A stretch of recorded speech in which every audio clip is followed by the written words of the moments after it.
ہمارے ساتھ موجود ہیں حامد خان صاحب، سابق صدر رہے سپریم کورٹ بار کے، اور ہمارے ساتھ موجود ہیں یاسین آزاد صاحب، سابق صدر رہے سپریم کورٹ بار کے۔ یہ سیزنڈ قانون دان ہیں اور ظاہر ہے ان کی جو ایک سوچ اور جو ایک فکر ہے اس کے اندر ایک توازن بھی ہے، اور ظاہر ہے کہ یہ بہتر انداز میں خامیوں کی نشاندہی بھی کر سکتے ہیں، اور ظاہر ہے کہ ان چیزوں کے بارے میں بھی بات کر سکتے ہیں جو حالات اس وقت درپیش ہیں۔ وسیم سجاد صاحب، عدلیہ کو یہ کہنے کی ضرورت ہوتی ہے ہم آزاد ہیں؟ عام طور پہ تو نہیں ہوتی، لیکن یہ جو پس منظر تھا جس میں چیف جسٹس صاحب کو یہ بات کرنی پڑی، وہ یہ تھا کہ کانفرنس ہو رہی ہے اور اس میں سینئر ججز بھی بیٹھے ہوئے ہیں، وکلاء بھی بیٹھے ہوئے ہیں، اور اس کانفرنس کے دوران ایک تقریر کی جاتی ہے جس پہ عدلیہ پہ الزامات آتے ہیں کہ یہ آزاد نہیں ہے، ڈکٹیشن لیتے ہیں۔ تو میرے خیال میں ان حالات میں چیف جسٹس صاحب مجبور ہو گئے تھے کہ وہ اس کا جواب دیں۔ اگر وہ جواب نہ دیتے تو یہ تاثر ہوتا کہ شاید وہ تسلیم کرتے ہیں اس چیز کو۔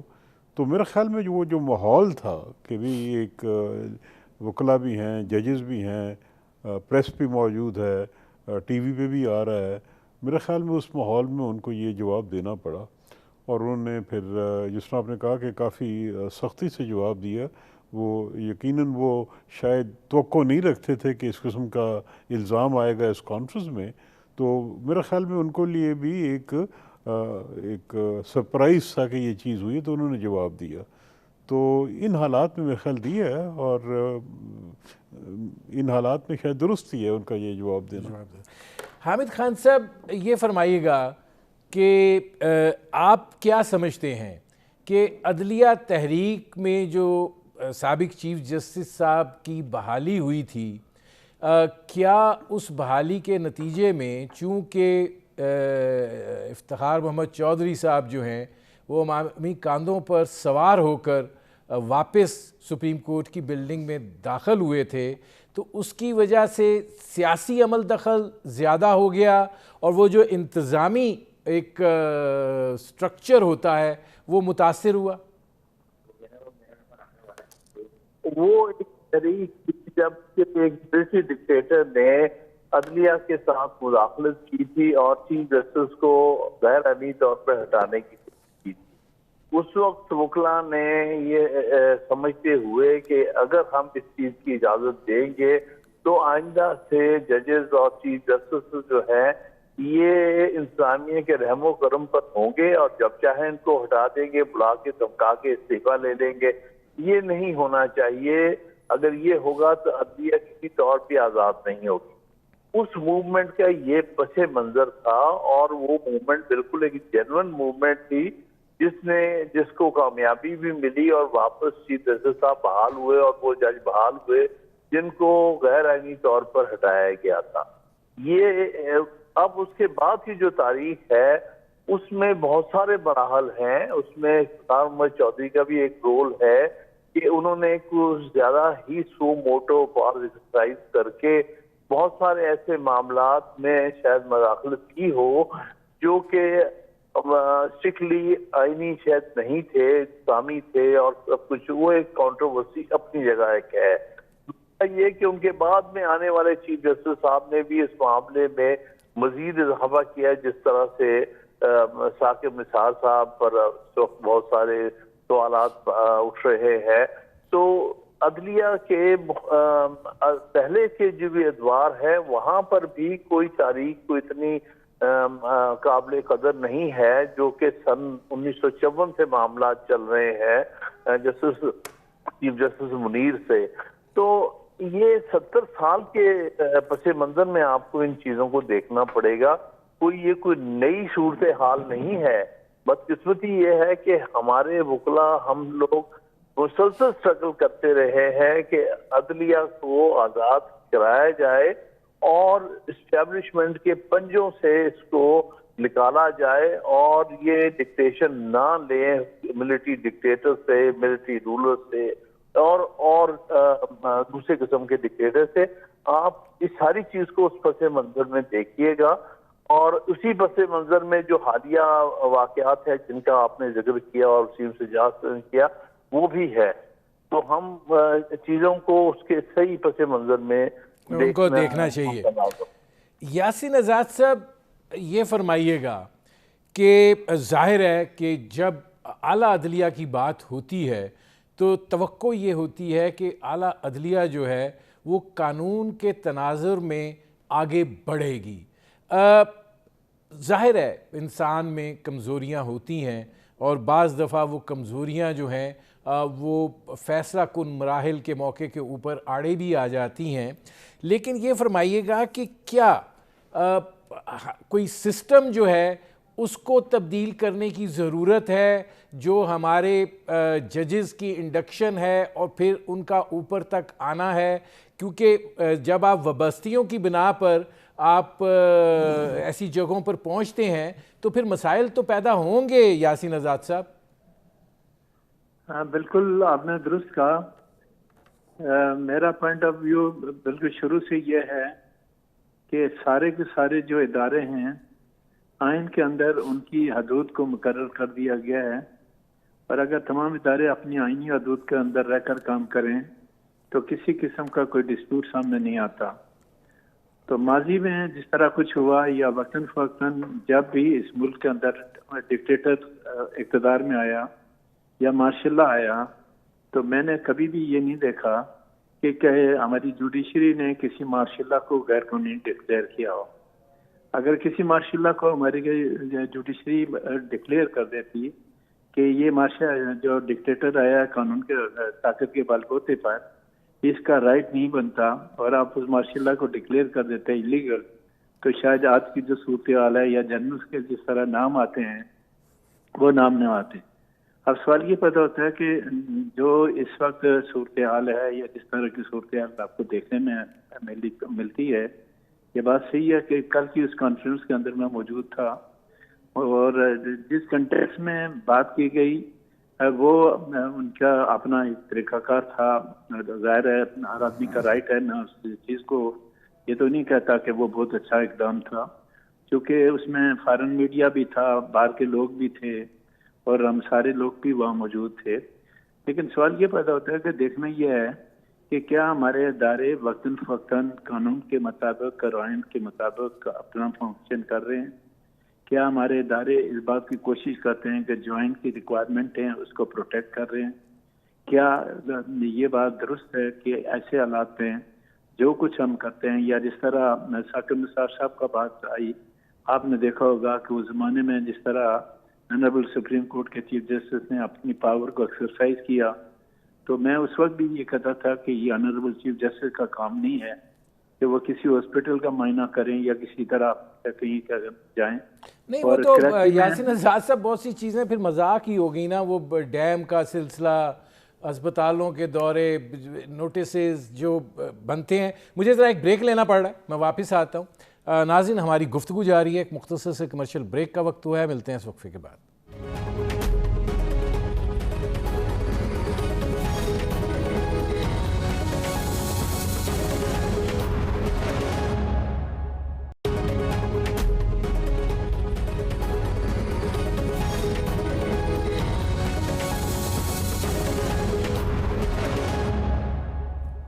Welcome back.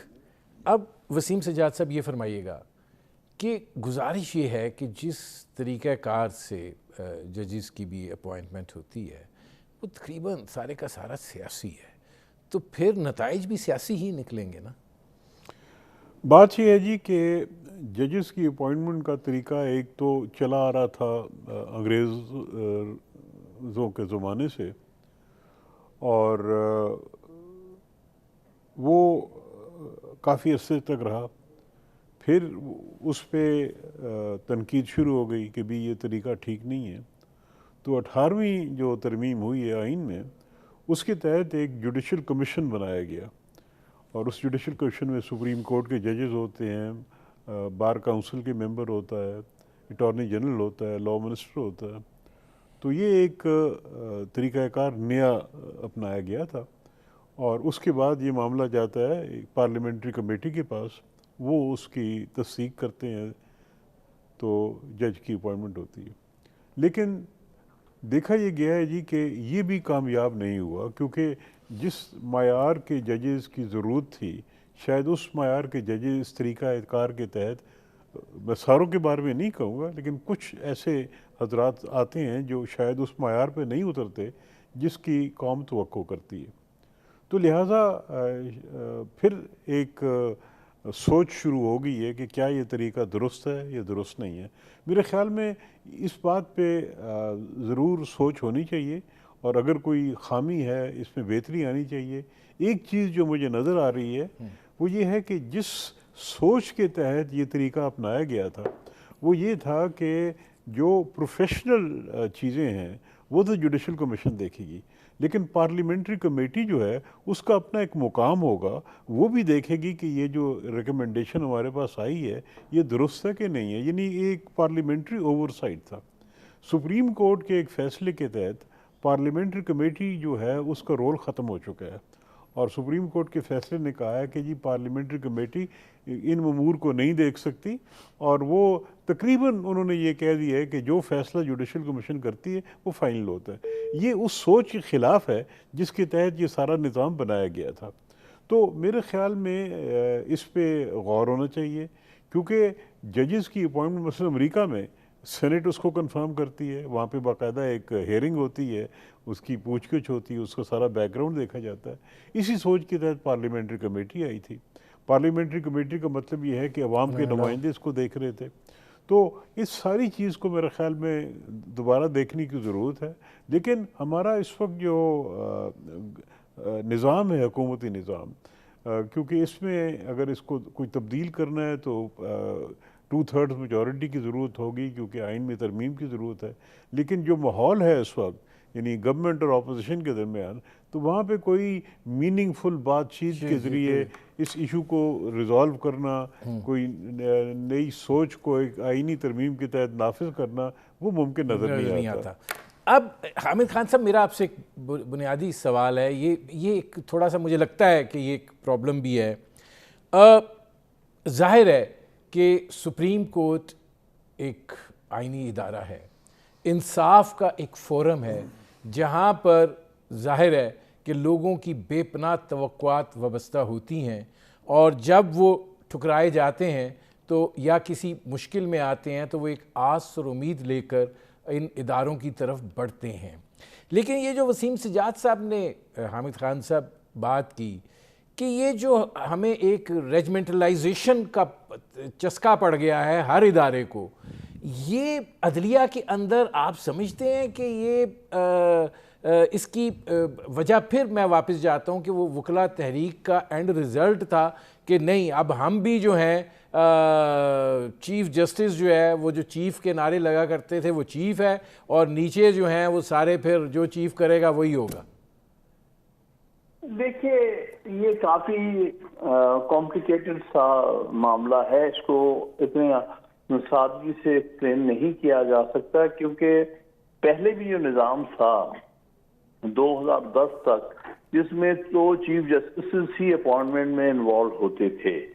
وہ بھی تسلی بخش نہیں تھا۔ وہاں پر بھی فیوریٹزم اور نیپوٹزم چل رہا تھا، مسلسل چل رہا تھا، سیاسی مداخلت بھی چل رہی تھی۔ تب سے ہم خود وکلا اس کے بہت اس میں کرٹک تھے، اس نظام کے بھی۔ اس کو درست کرنے کی کوشش کی گئی تھی، بلکہ پاکستان بار کونسل میں ہی ایک ریزولوشن موو ہوا تھا، اور اس کا ہر حال میں بھی اس میں تھا، حصہ تھا، جس میں کہا گیا تھا کہ جوڈیشل کمیشن بنایا جائے۔ لیکن جس شکل میں جوڈیشل کمیشن ہم نے ریکمینڈ کیا تھا اس شکل میں بعد میں نہیں آیا۔ اس میں ہم نے وکلا کی زیادہ نمائندگی رکھی تھی اور اس میں پارلیمنٹ کی بھی نمائندگی تھی۔ دو حصوں میں تقسیم نہیں کیا گیا، جو کہ بعد میں 18ویں ترمیم کے تحت انہوں نے تقسیم کر دیا۔ تو اس لیے میں یہ کہوں گا کہ اس کے پر، جیسے کہ وسیم سجاد صاحب نے کہا، کچھ مزید تھنکنگ کی ضرورت ہے کہ کس طرح سے جو اب بھی نظام لایا گیا ہے اس میں بھی وہ مسئلے حل نہیں ہو پائے جو کہ پچھلے نظام کی کمزوریوں میں نظر آئے تھے. تو بہرحال اس کے اوپر سوچ کا ضرورت ہے. اس کا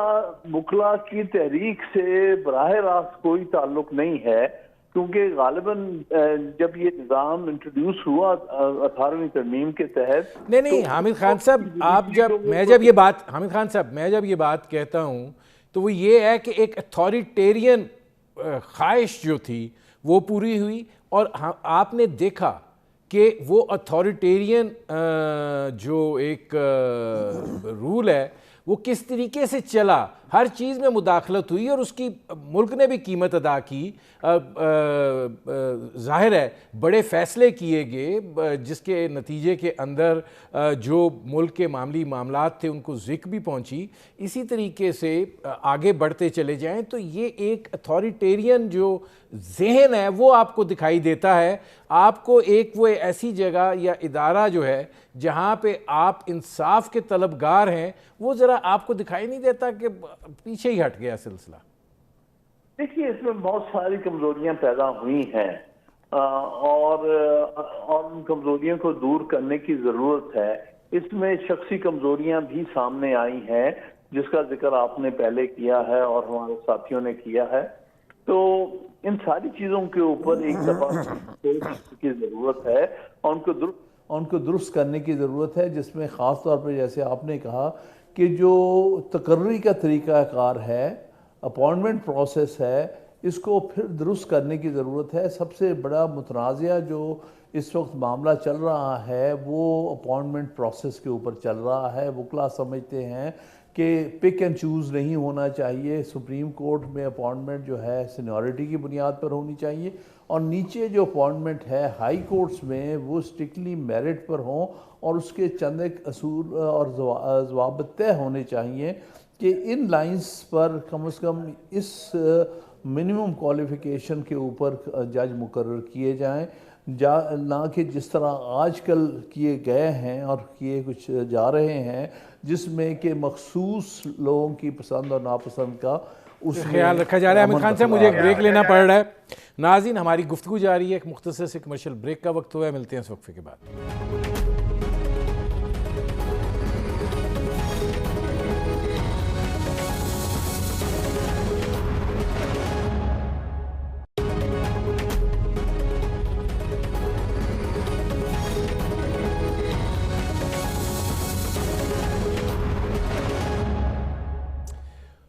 ویلکم بیک. وسیم سجاد صاحب، مطلب قاضی فائز عیسیٰ کا معاملہ ہو، شوکت صدیقی صاحب کے جو انہوں نے جو کچھ کہا وہ ہو، پھر جسٹس شمیم صاحب کا سابق جو گلگت بلتستان کے چیف جج تھے ان کا معاملہ ہو، پھر اسی طریقے سے اب ثاقب نثار صاحب کی آڈیو لیکس ہوں، پیچھے چلے جائیں جسٹس قیوم کا معاملہ ہو. کیا آپ یہ نہیں سمجھتے کہ یہ جو صورتحال ہے اس کے نتیجے میں جو ایک یقین اور اعتماد ہے وہ متزلزل ہوتا ہے، اور جب اس جگہ کے اوپر آپ پہنچتے ہیں تو پھر بجائے اس کے کہ آپ انتظامی طور کے اوپر چیزوں کو دیکھیں، دو چیزیں ایڈ آن ہو جاتی ہیں. ایک یہ کہ اتھارٹیرین میری اتھارٹی، اور دوسرا یہ کہ ایکسپوئر کتنا ہوتا ہے، کتنا اس کی ہائپ کریٹ ہوتی ہے، پھر اس طرف توجہ چلی جاتی. جی جن آپ نے ذکر کیا قاضی فائز صاحب کے کیس کا اور دیگر کیسز کا، تو اس سے پہلے افتخار چوہدری صاحب کا کیس تھا. تو آج کل جو ماحول ہے ملک کے اندر وہ بہت سیاسی ہو چکا ہے، اور افتخار چوہدری صاحب کے کیس میں بھی ایک تو چوہدری صاحب کے بحالی کے بارے میں تحریک تھی، لیکن اس سے زیادہ جنرل مشرف کے خلاف تحریک تھی، اور وہ میرے خیال ہے مل گئی تھی. اسی طرح جو باہر ہوتا ہے، یعنی سیاست جو چل رہی ہے اس کا اثر بھی جوڈیشری پہ آ رہا ہے، یعنی کسی نہ کسی طریقے سے آتا ہے. ابھی آپ نے جو ذکر کیا یہ رانا شمیم والا کیس، اب دیکھیں نا اس کا جو ٹائمنگ ہے وہ ایک ایسے وقت پہ آیا ہے جب کہ کیسز چل رہے ہیں، اور ان کیسز میں یہ جو ایلیمنٹ ہے بائس کا یہ اب ریلیونٹ فیکٹر ہوتا جا رہا ہے، اور ججز کو یہ دیکھنا پڑے گا۔ ان ساری چیزوں کا جو آپ نے ذکر کیا کہ اعتماد متزلزل ہوتا ہے، یقیناً ہوتا ہے، اور عوام جو ہے وہ اس میں ڈیوائیڈ ہو جاتی ہے۔ کچھ لوگ کہیں گے کہ جی عدلیہ ٹھیک کر رہی ہے، کچھ لوگ کرٹیسائز کر رہے ہیں، اور ایک تو آج کل پھر ماحول بدل گیا۔ کسی زمانے میں کوئی اگر معاملہ عدالت کے اندر ہے تو اس پہ کسی قسم کی تبصرہ ممکن نہیں ہوتا تھا، عدالتیں اس کو کسی طریقے سے بھی اس کی اجازت نہیں دیتی تھی، سختی سے اس کو منع کرتی تھی۔ آج کل آپ دیکھتے ہیں کہ ایک کیس عدالت میں چل رہا ہوتا ہے، ایک ٹی وی چینلز پہ چل رہا ہوتا ہے۔ سر وہ فیڈنگ آ رہی ہوتی ہے نا، فیڈنگ آ رہی ہوتی ہے، لیکن یہ ایک آپ ریمارکس ایسے دے رہے ہیں جو خبر بنتی ہے۔ بات صحیح ہے جی، لیکن جو اصول تھا پہلے وہ یہ تھا کہ چاہے کچھ بھی ہو عدالت کے اندر، وہ باہر پبلک میں ڈسکس نہیں ہوگا جب تک کہ کیس چل رہا ہے۔ لیکن اب یہ ہوتا ہے کہ وہاں ایک کیس چل رہا ہوتا ہے، ایک بار میڈیا میں چل رہا ہوتا ہے، مختلف چینلز ہوتے ہیں، ہر ایک اپنی ایک رائے دیتا ہے، اور وہ ایک تھیٹر لگ جاتا ہے۔ تو یہ ایک کمزوری کہہ لیں آپ کہ عدلیہ اس کو روک نہیں سکی، اور میرے خیال میں اب یہ جو روک نہیں سکی یا چاہتے نہیں تھے روکے؟ نہیں، میرے خیال میں دونوں چیزیں ہیں، لیکن ایک چیز وہ کہتے ہیں نا جن بوتل سے باہر نکل چکا ہے، تو اب یہ جو چیزیں سامنے آتی ہیں اس کو ہم روک نہیں سکتے۔ اس کو یہ ہے کہ مؤثر طریقے سے وکلا تحریک کی آپ بات کریں تو میڈیا کے سر پہ ہی وہ چلی، پھر آگے آپ معاملات کو دیکھیں تو وہ تو ایسے لگتا تھا کہ وہ بیسیکلی کچھ چیزیں ایسی کہی جاتی ہیں جو میڈیا کے اوپر جا کے پروپیگیٹ ہوں، تو آپ کیسے بلیم کر سکتے ہیں؟ میڈیا کیا کرے؟ بہرحال بات یہ ہے جی کہ میں یہ کہہ رہا ہوں کہ ایک زمانہ تھا کہ جب کہ عدالت کے اندر جو بھی ہوتا تھا اس کی تشہیر، اس پہ تبصرہ کرنا بالکل منع تھا، اور عدالت سختی سے اس کو نافذ کرتی تھی۔ مجھے یاد ہے جسٹس شبیر احمد بہت سینئر جج تھے، انہوں نے ایک اخبار میں بیان دے دیا ایک ایسے کیس کے بارے میں جو سپریم کورٹ میں پینڈنگ تھا، ان کو سزا ہو گئی تھی کہ بھی یہ آپ نے کیوں اس معاملے کو پبلک میں لے کے آئے ہیں۔ تو بہرحال یہ اب چیزیں یہ ہیں کہ اب کو روکا نہیں جا سکتا۔ اب یہ ہے کہ جوڈیشری کو ان معاملوں کو دیکھنا ہوگا کہ کس طرح اس کو کنٹرول کیا جائے تاکہ اعتماد بھی بحال ہو جائے، اور جو کرٹیسزم ہے یہ تو ہوگی، اس کو کیسے کنٹرول کیا جائے۔ تو یہ ایک بڑی بھاری ذمہ داری ہے جو کہ چیف جسٹس صاحب بھی محسوس کرتے ہیں، ہائی کورٹ کی چیف جسٹس صاحبان بھی محسوس کرتے ہیں کہ اس کا کیا کیا جائے۔ عدالتوں کو، جوڈیشری کو اس بات پہ توجہ دینی چاہیے کہ کس طرح ان معاملات کو دیکھا جائے، کیا حل تلاش کیا جائے، کیا زیادہ انویسٹمنٹ کی ضرورت ہے، بہتر ٹریننگ کی ضرورت ہے، کس طرح ان چیزوں کو بہتر کیا جائے۔ میں حامد خان صاحب، انویسٹمنٹ تو بہت ہو رہی ہے، کم نہیں ہو رہی ہے، لیکن گزارش یہ ہے کہ جب جیسے وسیم سجاد صاحب نے بھی کہا کہ ماحول ہی بہت زیادہ سیاسی ہو گیا ہے، اور شاید اس کے علاوہ ہم اب کچھ سوچتے بھی نہیں ہیں، پھر اس سیاسی ماحول کے اندر مفادات کے تقاضے ہوتے ہیں، اور وہ مفادات کا کینوس بھی بہت بڑا ہوتا ہے۔ تو ایسی صورتحال میں کوئی مقدمہ 60 سال چلے، 40 سال چلے، اس کی کیا پرواہ ہے؟ اگر اس طرح کے عقدے جو ہیں وہ سامنے آ جائیں کہ جس میں بڑے کینوس کے اندر معاملات فٹ ہوتے ہوں، تو وسیم سجاد صاحب یہ تو پھر زوال کی نشانی ہے، انحطاط کی نشانی ہے کہ آپ کے بے شمار کیسز پینڈنگ ہو، ادھر سے ایک پٹیشن جائے، ادھر سے وہ سلسلہ شروع ہو جاتا ہے، پھر وسیم سجاد تھیٹر لگ جاتا ہے، لگوایا جاتا ہے، تو اس کا کیا پھر کیا جائے؟ اب یہ تو صورتحال جو ہے، اگر سپریم کورٹ کے چیف جسٹس صاحب تک بھی سوالیہ نشان بن رہے ہیں تو پھر کیا بنے گا؟ میں نے جواب دینا ہے؟ جی اچھا، دیکھیے بات یہ ہے کہ یقینی طور پر بہت سارے مسائل ہیں جو سامنے آ رہے ہیں، اور اس میں سوالیہ نشان بھی پیدا ہو رہے ہیں۔ انحطاط کی بھی بات جو آپ نے کہی ہے وہ بھی درست ہے، لیکن میں سمجھتا ہوں کہ اس میں مثبت پہلو بھی ہیں۔ بہت ساری چیزیں ایکسپوز ہو رہی ہیں جو پہلے نہیں ہوتی تھیں، اور یہ باتیں جب تک ایکسپوز نہیں ہوں گی تو معاملات میں خوشگوار تبدیلی نہیں آ سکتی، کیونکہ ہمارے بہت سارے جج حضرات پچھلے زمانے میں اس خفیہ پن کا ناجائز فائدہ اٹھاتے ہوئے ہر قسم کے الٹے سیدھے فیصلے کرتے رہے ہیں، اور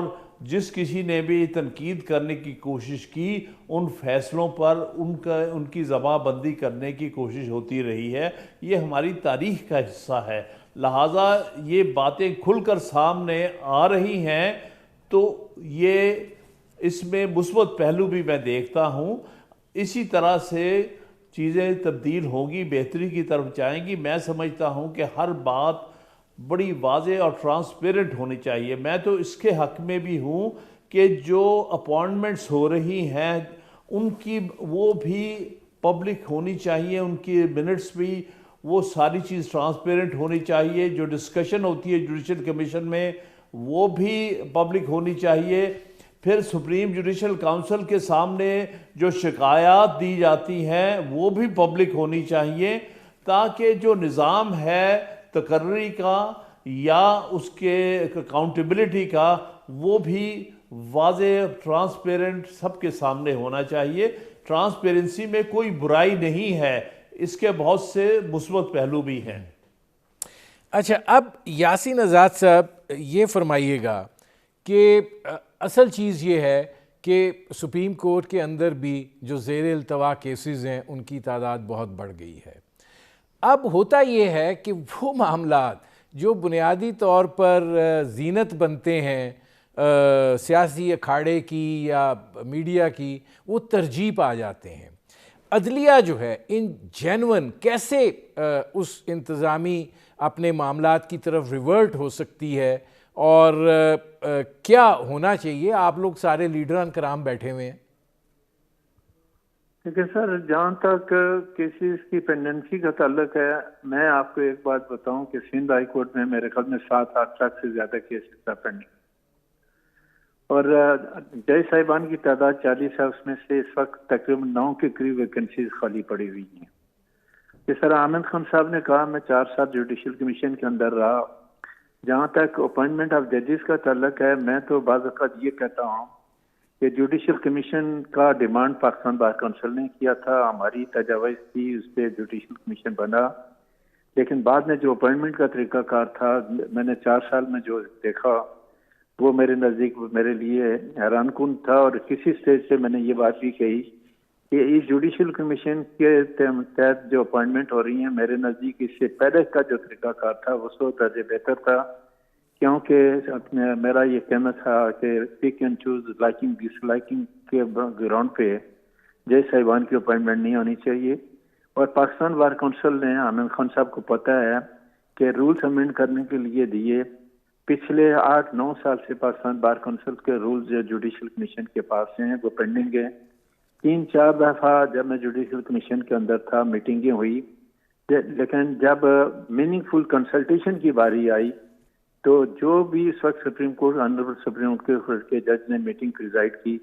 میننگ فل کنسلٹیشن پہ وہ کوئی بات کرنے کے لیے تیار نہیں تھے۔ میرا کہنا یہ ہے کہ جب پاکستان بار کونسل ایک اسٹیک ہولڈر ہے، وہ ممبر جو وہاں جاتا ہے وہ اس کا رائٹ بنتا ہے کہ اس کو اس سے بھی میننگ فل کنسلٹیشن ہو تاکہ اپوائنٹمنٹ کا طریقہ کار بہتر بنایا جائے۔ لیکن مجھے افسوس ہے کہ ان رولز کو پچھلے 8-10 سال سے جو ہے نا بالکل کنسیڈر ہی نہیں کیا گیا، اور آج بھی وہ رولز پینڈنگ ہیں۔ تو طریقہ کار یہ ہونا چاہیے کہ فیئر طریقہ کار اپنانا چاہیے۔ ججز کی اپوائنٹمنٹ کرنے سے پہلے ایک دفعہ یہ بات ہی زیر بحث آئی کہ اگر سپریم کورٹ کے وکیلوں کے انٹرویو ہوتے ہیں انرولمنٹ کے لیے، ایک آدمی ہائی کورٹ کا جج بنتا ہے اگر، تو اس کا انٹرویو کیوں نہیں ہو سکتا؟ جسٹس آصف سے خسرو صاحب کا میرا پوائنٹ آف ویو یہ تھا کہ کمیشن کے اندر سے یہ 5 رکنی کمیٹی بننی چاہیے جو کینڈیڈیٹ سامنے آئیں، ان کا انٹرویو کریں کہ اس معیار پہ اترتے بھی یا نہیں ہیں۔ آپ حیران ہوں گے کہ اگر ایک جج کو آپ اپوائنٹمنٹ کرتے ہیں 1 سال کے لیے، پھر آپ اس کو ایکسٹینشن دیتے ہیں 1 سال کی، 2 سال ہو گیا، 2 سال کے بعد جب اس کو فارغ کر دیتے ہیں کہ آپ ہمارے معیار پہ نہیں پورے اترے، تو یہ جو 2 سال سے قومی خزانے سے آپ نے پیسہ خرچ کیا یا اس جج کو فارغ کر دیا، وہ کہاں جائے گا؟ تو وہ 2 اب سال اس میں یاسین آزاد صاحب یہ بڑی میرے پاس چونکہ تھوڑا وقت کم ہے، میں اس کو لے کر چلوں اور پھر اینڈ کی طرف جائیں گے۔ حامد خان صاحب، یہ فرمائیے گا کہ ظاہر ہے دیکھیں یاسین آزاد صاحب نے بڑی ویلڈ باتیں کی ہیں. ہمارا زوال یہیں سے سٹارٹ ہوتا ہے جب ہم اس طرح کی اپوائنٹمنٹس کی طرف جاتے ہیں, پھر مفادات جو ہیں اور تقاضے جو ہیں وہ پرائیورٹی بن جاتے ہیں, پروفیشنلزم جو ہے وہ شاید پیچھے چلا جاتا ہے, اور وہ سلسلہ جو ہے سیڑھی بہ سیڑھی آگے چلتا چلا جاتا ہے, اور اس کے نتیجے میں پھر آپ آڈیو لیکس کو فیس کریں یا پھر حلفیہ بیانوں کو فیس کریں یا پھر کچھ اور آپ فیس کریں, تو اس سے جو ایک ادارے کے اوپر دھبا لگتا ہے. اب یہ آپ لوگوں نے جدوجہد تو کی, ٹھیک ہے عامر کے خلاف کر لی, لیکن اپنے سسٹم کے لیے بھی تو کچھ کریں نا, تاکہ یہ جو سوالیہ نشان بنے ہوئے ہیں یہ ایک عزت اور وقار کا مسئلہ ہے, عدلیہ کا ایک بڑا جسے کہتے ہیں اہم کردار ہے, تو اس کے اوپر بھی تو کچھ ہونا چاہیے کہ نہیں آپ لوگ بس ٹھیک ہے. نہیں دیکھیے ایسی بات نہیں ہے, وکلاء ہمیشہ سے سسٹم کو بہتر کرنے کے لیے اسٹرگل کرتے رہیں. یہ کبھی بھی نہیں چاہتے کہ پک اینڈ چوز ہو, یہ لائکنگ ڈس لائکنگ پر یا نیپوٹزم یا فیوریٹزم پر فیصلے ہو. یہ مسئلہ ہمارے ہاں حکومتوں کا اور جو ججز کی سلیکشن کرتے رہے ہیں ان میں ہمیشہ سے یہ پایا گیا ہے, جس کی امپرومنٹ کے لیے ہم نے سجیسٹ کیا تھا کہ جوڈیشل کمیشن بنائیں, لیکن جس انداز کا جوڈیشل کمیشن ہم چاہتے تھے وہ نہیں بنایا گیا. اس میں پھر سیاسی لین دین آ گیا, اس میں پھر سی او ڈی آ گیا, جس میں کہ دو پولیٹیکل پارٹیز نے فیصلہ کیا کہ ہم پولیٹیکل کمیٹی بنائیں گے ایک پارلیمنٹری, تاکہ ہم اپنا بھی اس میں لوگوں کو انڈکٹ کروا سکیں. تو یہ مسئلہ ہمیشہ سے چلا آ رہا ہے. جیسے کہ یاسین آزاد صاحب نے کہا, ہماری طرف سے پرپوز رولز کیے گئے ہیں کہ سلیکشن کے بنیادی اصول یہ ہونے چاہیے, کم از کم اتنی کوالیفیکیشن پوری کرتا ہو جج بننے کے لیے, تب اس کو کنسیڈر کیا جائے. تو ان رولز کو, ان قواعد کو ماننے کو جوڈیشل کمیشن تیار نہیں ہے. کیونکہ حامد خان صاحب میرے پاس چونکہ 1.5 منٹ رہ گیا ہے, لاسٹ ورڈ وسیم سجاد صاحب آپ کیا کہتے ہیں؟ مسائل ہیں جی جو سامنے آ رہے ہیں, اور جوڈیشری کی اپوائنٹمنٹس کے بارے میں بھی اب سوال اٹھنے شروع ہو گئے ہیں, جوڈیشری کے جو پروسیجرز ہیں اس کے بارے میں بھی, کردار کے بارے میں بھی سوال اٹھ رہے ہیں, ہر قسم کے سوال اٹھ رہے ہیں. اور اس کا حل تو یہی ہے کہ الٹیمیٹلی یا قانون سازی ہوگی یا آئین میں ترمیم ہوگی. اس کے لیے میرے خیال میں بہتر ہوگا کہ ایک ایسا کوئی کمیشن بنا دیا جائے جو غیر جانبدار ہو, اور اس میں پارلیمنٹ کے ممبر بھی شامل ہو, کیونکہ جو بھی تجاویز ہوں گی اس کو پارلیمنٹ کے ذریعے پاس ہونا ہے. تو لہٰذا یہ ایک, یا جس طرح انگلستان میں ہے کہ پرماننٹ لا کمیشن جو ہر وقت قوانین کو ریویو کرتے رہتے ہیں اور دیکھتے رہتے ہیں کہ کہاں پہ خامی ہے, کہاں پہ مشکلات آ رہی ہیں, اس کو ٹھیک کرنے کے لیے وہ اپنی تجاویز دیتے رہتے ہیں, اور ایک پورا محکمہ ہے جو اس پہ ہر وقت لگا رہتا ہے. اس قسم کی چیز ہونی چاہیے, لیکن اسٹیٹس کو جو ہے میرے خیال میں ایکسیپٹیبل نہیں چاہیے. میرے پروگرام کا وقت ختم ہو رہا ہے. بہت شکریہ وسیم سجاد صاحب, بہت شکریہ حامد خان صاحب, بہت شکریہ یاسین آزاد صاحب. ناظرین آپ نے ہمارے پینل کے شرکاء کی گفتگو سنی, اب تک کے لیے اتنا ہی, اجازت دیجیے, اللہ حافظ.